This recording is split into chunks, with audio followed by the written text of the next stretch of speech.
we always often hear a lot about the pros of having kids involved in competitive sports, about learning how to set a goal, work hard, learning how to work as a unit, and team building. But what are some of the cons that can come with that? Good morning, Michelle. Such an important topic, especially as kids are in the thick of competition and sports and finals. And a lot of times, I'm hearing from kids that they're feeling really stressed out. And so whether they're 10 or 17, they're juggling a lot of different expectations from parents and coaches. And it's really a trickle-down effect in terms of how our kids respond. So if we're lifting them up and supporting them in a positive way, chances are they're going to feel good about what they're doing. If we're criticizing and critiquing and expecting more, a lot of times kids will start to shut down and feel extremely anxious. So it sounds like there can be a lot more pros than cons, and that can definitely outweigh some of the downfalls of it. But it really all depends on how the parent approaches everything. It is, and part of the community. You know, if you're at a game and you're seeing that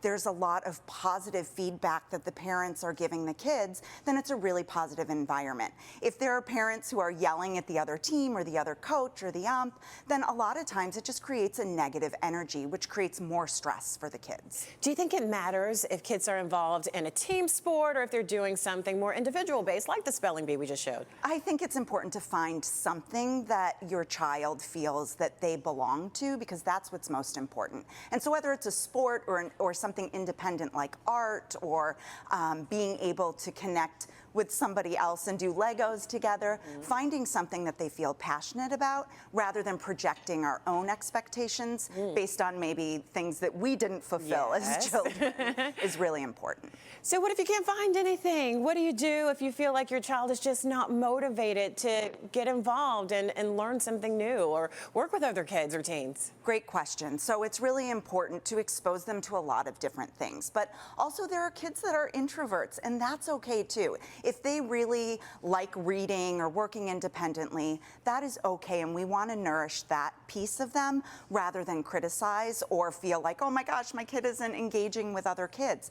We can really try to model by example and try to expose them to things with us. You know, maybe we bring them to social events, family parties, things that really allow them to connect with others. Yeah, it sounds like having that support system really makes a huge difference. So important. All right, Kelly Kitley with Serendipitous Psychotherapy.